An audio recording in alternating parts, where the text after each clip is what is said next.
tudo bem? Meu nome é Danilo Dorgan e este é mais um vídeo para o Code Loop. E no vídeo de hoje nós vamos explicar o que é o Crossplane e como você pode utilizar ele para subir recursos computacionais dele na Azure. Porém, você pode utilizar ele também para subir em diversos outros provedores de nuvens, seja ele AWS, OCI, entre outros. Gostou da ideia? Se você gostou desse tema de vídeo, não deixe de deixar seu like, se inscreva no canal para receber os próximos vídeos quando sair e deixe nos comentários sugestões de pautas para os próximos vídeos. Sem mais delongas, roda a vinheta.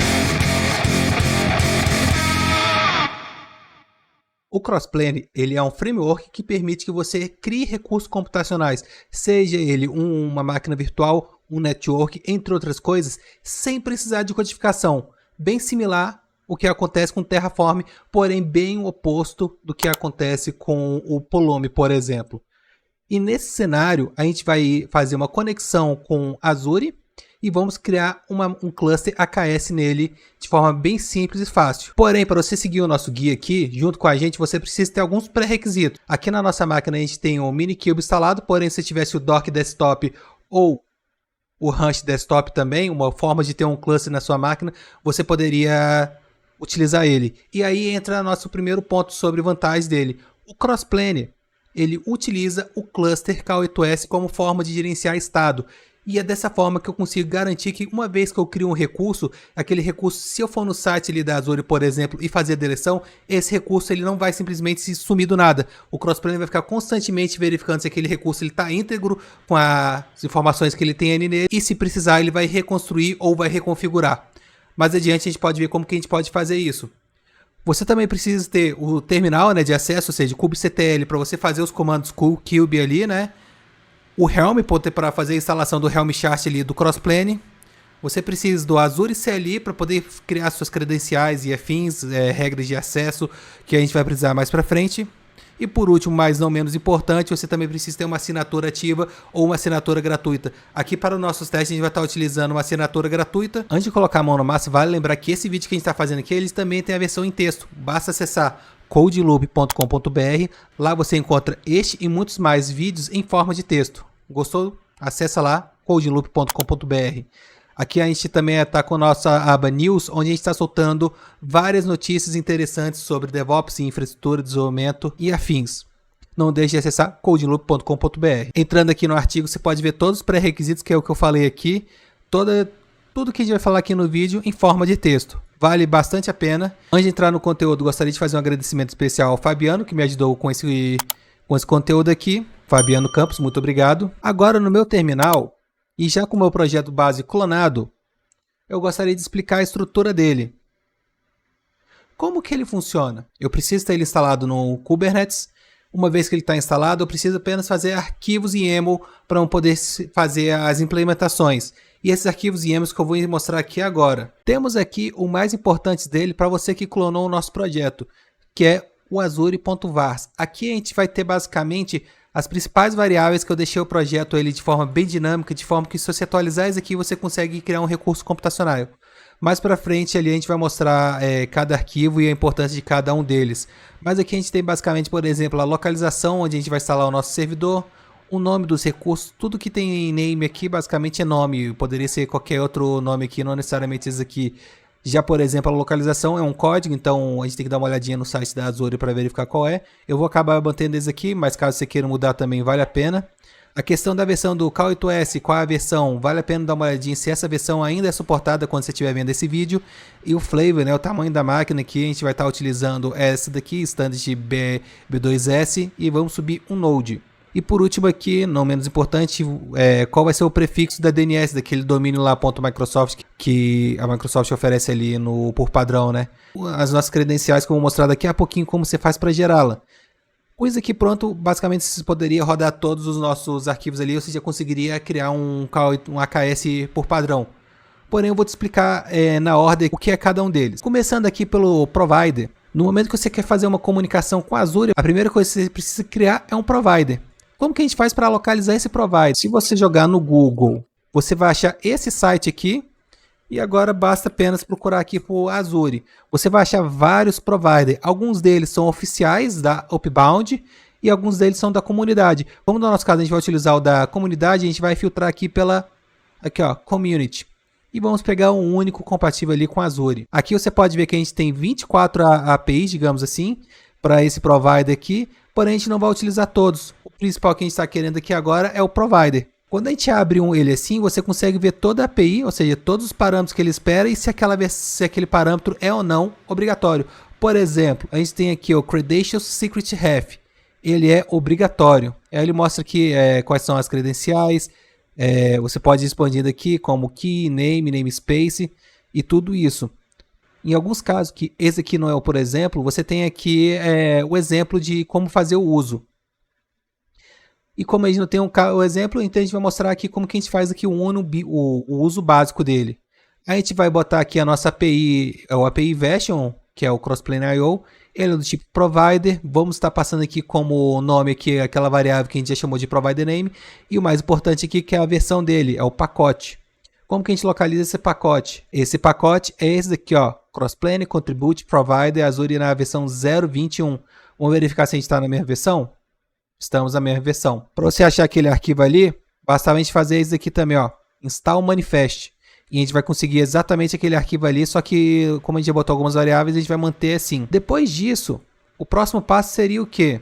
Seria fazer a configuração daquele provider, onde a gente vai localizar da mesma forma aqui. Eu vou mostrar esses dois próximos aqui, como fazer os demais, a gente vai seguir apenas o nosso artigo.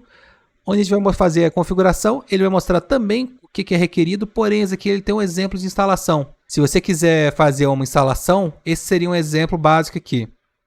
No nosso caso aqui, a gente tem aqui o provider config, tem o name, a gente vai criar um secret numa namespace específica, passando name, e esse aqui vai ser a nossa palavra-chave. A gente colocou isso aqui para variáveis, primeiro para facilitar o seu uso, segundo porque a maioria desses nomes aqui acaba se repetindo. A gente coloca aqui, por exemplo, name, e mais para frente aqui, por exemplo, quando a gente vai fazer a criação de um resource group, a gente precisa passar o provide config ref, que é basicamente o nome que a gente vai estar utilizando.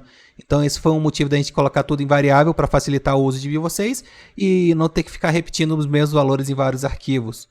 Aqui, por exemplo, para quando a gente vai fazer a criação de um resource group, que lá na Azure também se chama resource group, é uma forma lógica de fazer separação de recursos, a gente vai passar aqui a localização desse resource group e o nome que a gente vai utilizar para esse resource group. Uma vez feito isso, a gente já pode vir aqui e criar a network, tanto a virtual network quanto a subnet. E aqui um detalhe importante é que quando a gente está criando a nossa virtual network, a gente tem que passar um endereço. No caso aqui, a gente está criando um 10.3.0/0/16, né, o bloco, e aqui no caso aqui está passando para baixo aqui um /24.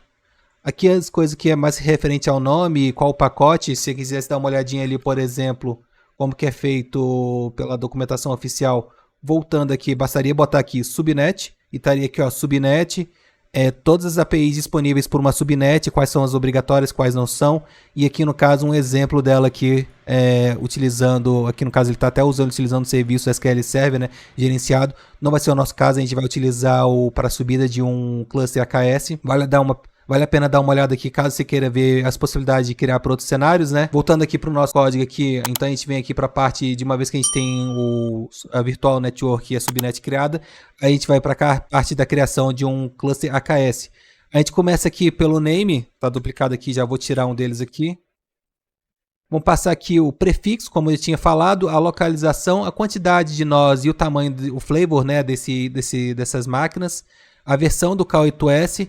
Vamos passar aqui a configuração, o provider, que mais uma vez ele é repetido aqui. Se a gente, só para fins de curiosidade aqui, se a gente colocar aqui, você vê que ele é repetido em alguns arquivos, basicamente todos os arquivos posterior ali ao próprio ele faz referência a ele mesmo.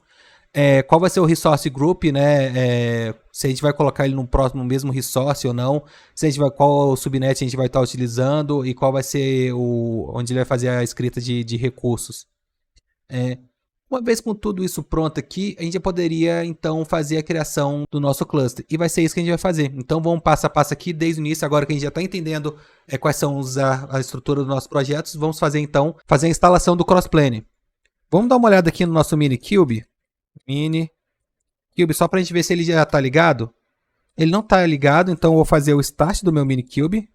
Para a gente ter um ambiente igual de vocês aí, ou seja, um ambiente que a gente recém criou sem nada instalado, para a gente poder fazer tudo do zero. One eternity later. Ok, estou com o Minikube instalado. Vamos verificar se eu estou com o Helm Chart instalado. Então, menos Vest aqui. Acho que é só Version. Certo? Estou com ele instalado, então vamos fazer o seguinte comando. Vamos adicionar o repositório. Eu já tinha esse repositório instalado, então ele já esquipou. Vamos apenas fazer a instalação, atualização dos nossos repositórios. Certo? Vou pegar aqui agora um arquivo que eu coloquei lá no nosso blog, que é o quê? É o Azure. Esse aqui. Como eu vou rodar tudo no mesmo terminal, eu vou apenas fazer um source dele. E agora em diante eu posso rodar todos os comandos normais. Porque ele já pegou todas as minhas variáveis aqui. Todas as minhas variáveis e sincronizou elas. Então vamos aqui rodar.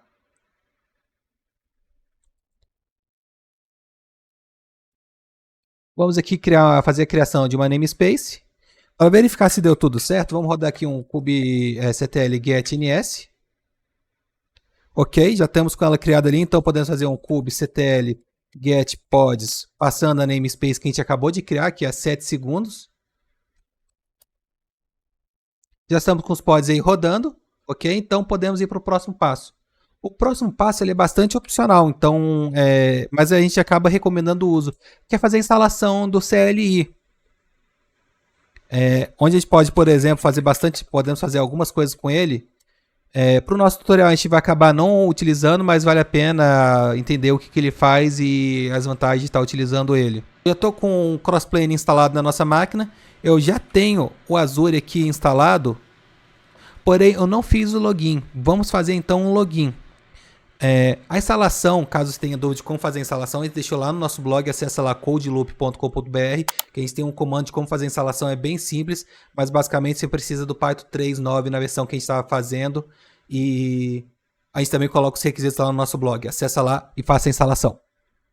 Então, para fazer o login, a gente pode fazer de duas formas. Azure Login, se você tiver um navegador embutido na sua máquina, no nosso caso eu estou utilizando o WSL, então vou passar aqui, ó, use device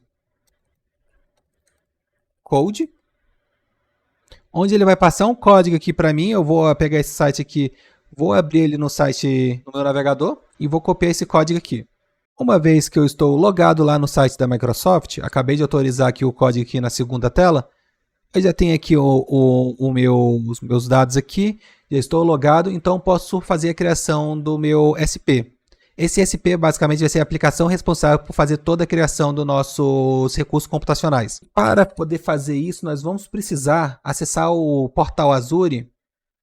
Estou acessando ele aqui agora, porque a gente vai precisar do nosso ID da assinatura. Vamos copiar esse ID aqui. Precisamos do nosso ID da nossa assinatura aqui, ó. ID da assinatura. Vamos colocar ele aqui no arquivo aqui. Vou colocar no próprio readme aqui. Copiei ali do blog ali as variáveis que eu vou acabar utilizando, então vou colocar aqui o valor. E esse aqui é o nome que a gente vai estar utilizando. Vou botar esses dois export aqui, certo? E agora vamos fazer a criação. A criação é um comando relativamente grande. Então a gente já deixou ali no blog também. Vamos fazer aqui a nossa criação aqui desse SP, utilizando o CLI da Azure, né? Vamos aguardar um pouquinho pela criação, mas explicando aqui o comando, nós estamos criando uma SP do tipo RBAC aqui, onde a gente está passando a role dele como owner dessa role, poderia ser contribution ou outra coisa assim. Vale a pena dar uma olhada nas restrições e do que você quer criar e afins. E vamos estar passando o escopo como a nossa subscription, que é essa daqui que a gente acabou de passar. Estou passando aqui um nome que eu vou estar utilizando para ele, poderia ser aqui mesmo, poderia botar um nome, e vou sair o arquivo de retorno, vai ser um dos arquivos de credenciais, eu vou estar colocando ele aqui como credits.json. Na sequência, eu vou estar rodando esse outro comandinho, onde ele vai abrir o meu arquivo, e ele vai pegar o ID do arquivo aqui, com base nesse aqui, ou com base nesse valor aqui. De acordo com a versão vai mudar. Onde a gente vai fazer o quê? A gente poderia até fazer via tela.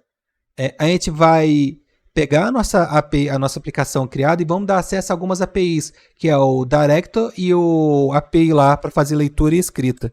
Olhando via tela ali, a gente pode olhar melhor se é leitura e escrita, mas vamos fazer aqui agora. Vou dar permissão aos valores ali que eu já dei ali. E por último aqui, eu vou acessar aqui já agora a nossa API, antes de dar o acesso, só para vocês poderem ver. Como eu já criei ali o Coding Loop Def RBAC, ele vai aparecer aqui, ó, como aplicação. Se a gente olhar aqui em API, permissões de API, a gente vai verificar que tem duas APIs, que é o Application Read Write All e o Directory Read Write All. Eu poderia dar conceder, porque eu sou administrador via terminal, mas eu poderia fazer por aqui também.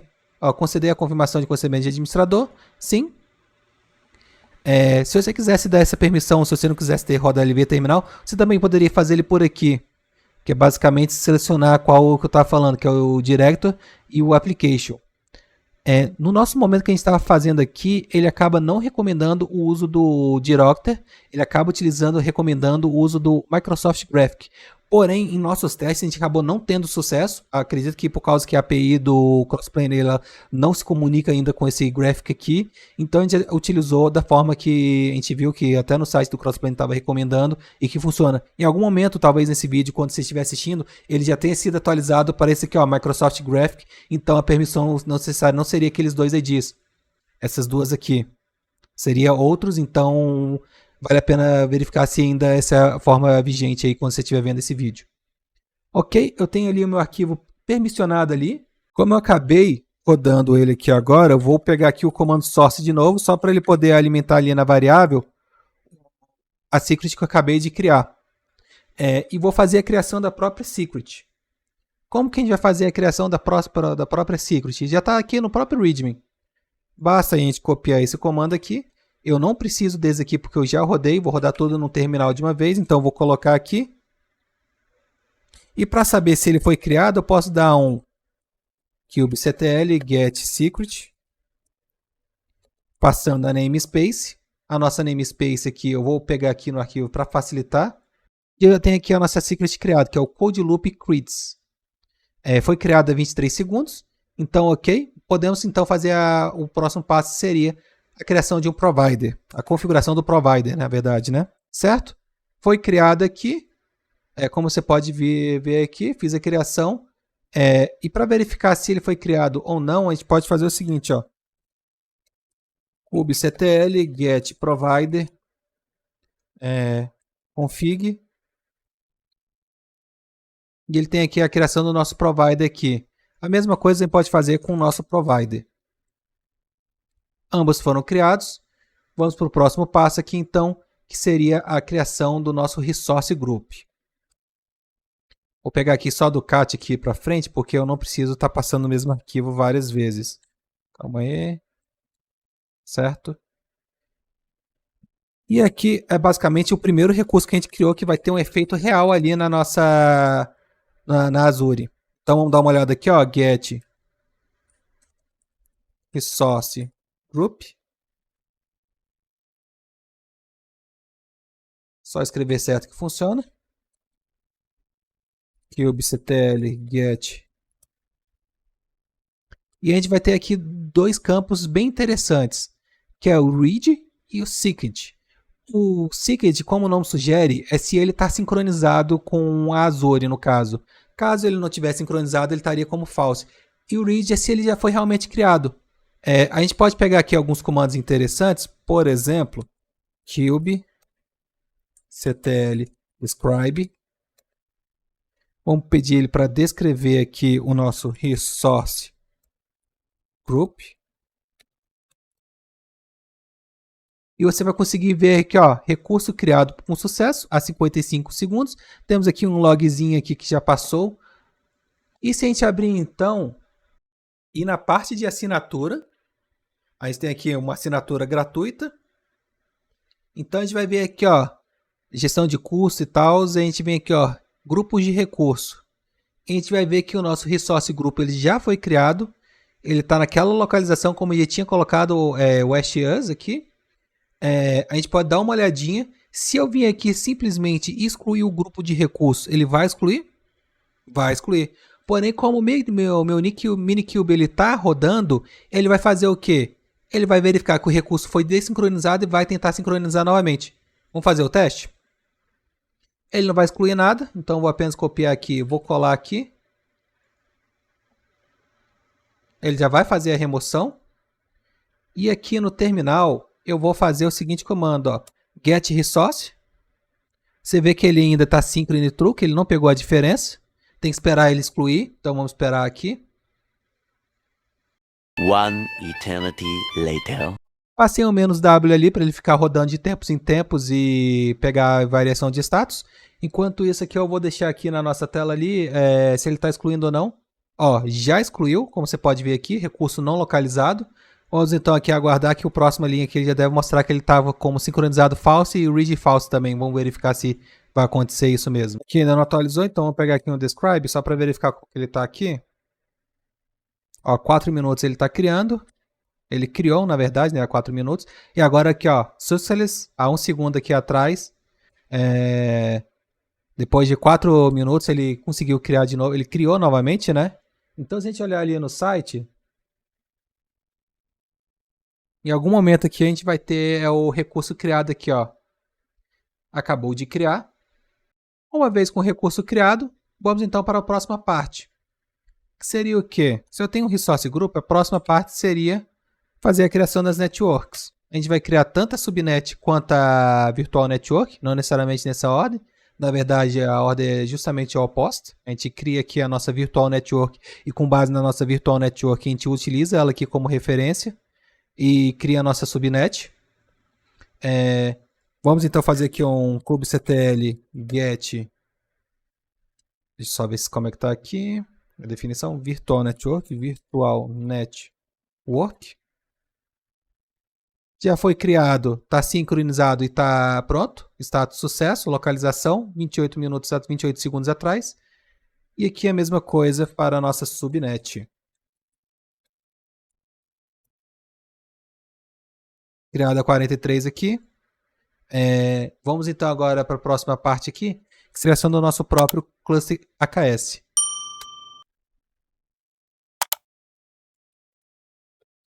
Já vamos dar uma olhada aqui como é que ele está. AKS Cluster para fazer a verificação.